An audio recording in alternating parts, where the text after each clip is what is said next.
everybody to grab a paddle. And just standing there, have it out in front of you and lock your arm.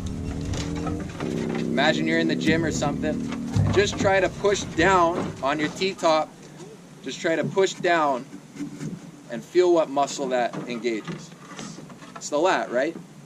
Everybody feeling it in the lat? That is the feeling. That tension is the feeling that I try to achieve on my catch. All right? Reason being is, as I'm falling, I need a big muscle to catch all this weight, right? So as I'm falling forward, I'm setting up my stroke, and I hit, I put all that power and that strength into this opposite lat. Now, go like this. Have your top hand closer to your head. Okay, imagine like you're taking a stroke. This is all too common. You see plenty of people like this. Now try to push down. It's awkward, right? It's awkward. You feel it in the elbow, feel it in the forearm. You're not getting strength. You're not getting an efficient bite out of it. So, again, straight arm, push down, feel that lat engage. This is the bulk of our power in our stroke. Combined with, as we fall forward and catch, I'm not reaching out too crazy far, I'm not disconnecting my body, but I am still getting a good reach, and I catch myself with this top hand, diverting all the energy into this opposite lat. Now, I know there's guaranteed somebody thinking, well, how do you do that and not just kerplunk every stroke and drive the paddle down? You know, as you catch and apply pressure with the opposite lat from here,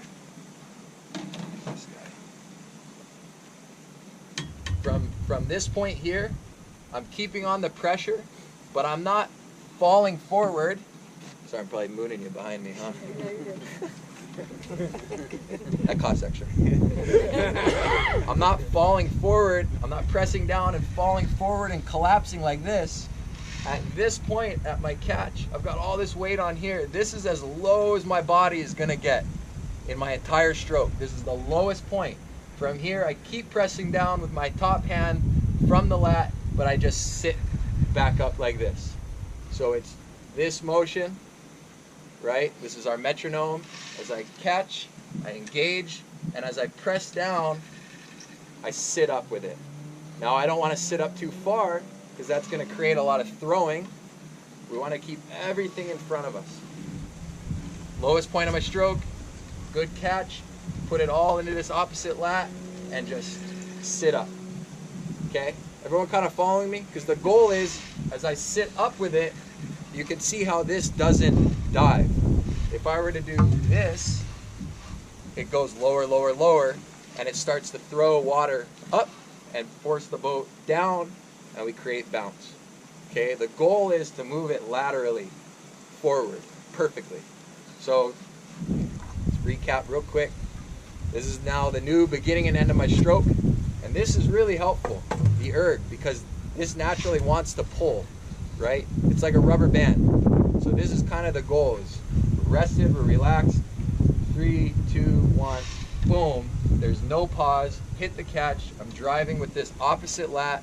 I'm putting a lot of weight and a lot of pressure on my forward foot, okay? Now this is another something else you guys need to decide on. Everyone's feet need to be the same. Some people like to paddle like this in the 6-man. That's fine. Do it on your own time. If you're in the canoe with your 6, you do what everybody else is doing. Okay? So if 4 out of 6 people does it like this, guess what, other 2? They're doing it like this. Again, I'm saying these things. This is up to you as a club to decide. Telling you how we did it, how we adapted it to try and make ourselves a bit more refined and a bit more unified. Okay, so I'm relaxed, I'm ready. 3, 2, 1, here we go.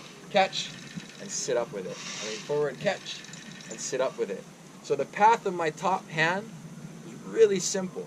It's really simple. There's not a lot of, you know, as I sit up back here, I'm not swinging my paddle out to the side, dropping the top hand and creating this circular motion like that. It's a lot of movement. That's a lot of it's difficult for everybody to match that. This top hand really just follows this simple vertical path. Okay? Everybody kind of following me so far? I have a couple questions. Yes. How do you explain how you're entering into the water? What's our goal, and how do I get my blade to enter the water and wrist position on the top end? So the wrist position is relatively personal, right? The goal is, I don't ever, you know, there's obviously these ones. This happens, like people curl their wrists up and over the T-top, and you'll see it, you'll notice it. You might, you know, some of you might be doing that. I always say I like to either have a perfectly flat wrist like this or kink back a little bit. However you can engage the lat. When you do this, you tend to grip it more, and when you grip it more, you can see how much of the forearm engages. Yeah? So you can see a lot of the people who hold their T-top with the thumb underneath like this, over time, you start flexing your hand more without really realizing it, and you can just see my forearm, how much it engages. I'm just going to put the least, out of those options, the least pressure on the elbow, because I get a lot of... I get a lot of tennis elbows. Yep, I get a lot. Right there. Kinking back the wrist a little bit, I've found helps. And I try, you'll see some really good paddlers that hold the T-top like this. That's, you know, again, this, if you involve it into the one man, that's up to you. However you can go faster. But for the six man, we like to have our hands just slightly kinked back, you know, not too nuts so you're holding it with your fingertips. You want to hold it right in this area here, right in your knuckles. And my thumb, I just have it off to the side like this. And really all it is it's just resting there. Because I'm trying to limit the amount of pressure I'm applying in my forearm. Because how many of you guys have done a race and within the first 10 minutes your forearms are just lactic acid Popeye arms, you know, and that's, you know, you're in a race, you get jitters, that's what it's from, but it's also because when you hold the paddle, if you do it in certain ways that stresses your forearms, you're not helping yourself, right? So what I try to do is kink the wrist back just a little bit, because all I'm thinking about is using it as a point to basically to lift my body back up with. Yeah, so as I'm pushing it down, I'm using that pressure to lift my body back up to center. Does that kind of address that one there? Okay, remind me of another one. The question was on the entry on. Right. What was the most efficient way you guys? Okay, so hopefully not to make it too confusing. We want everything to be unified. You want everything to be moving in unison with one another, or both our arms, we're trying to get on the same page with our body, with our legs. We're trying to get everything unified. However, how I had to think about it was this hand, my bottom hand, this is my guide. All this is really doing is trying again to put a lot of the energy back into this bottom lat, but mainly what it is it's doing the movement. This is what's controlling my paddle and where it goes. This hand is controlling the power. This is controlling my drive. Okay? So with my catch, I don't think about slamming it down with my power hand, with my top hand. I think about placing it with my bottom hand, not having the pause at the front. So I like to think about falling on it because I'm thinking of my body falling, and if this doesn't get in and catch, I'm going to keep falling straight into the canoe. So as I fall forward, I think of my bottom hand as being the one that's going to place it. I kind of come in at a little bit of a diagonal angle, so I'm not coming straight down on it like this and creating a lot of kerplunk. I'm not doing this big, wide, kind of marathon style grab. I'm kind of coming in right at a diagonal angle, so it's not a straight down, it's just kind of a slide in from the corner. Okay, and then as I fall and place it with my bottom hand, and once it's in, then I engage this pressure. We'll do a couple drills that'll hopefully help with that. So what we do is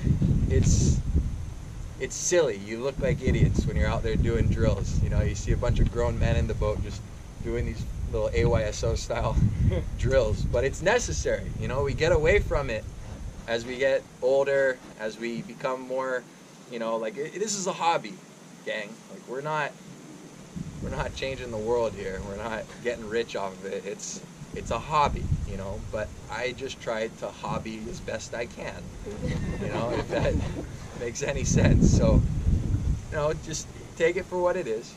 But when we do these drills, the thing that helped our team, you know, like you look across the board, yes, we've got good athletic paddlers, but we've got a real cohesive unit.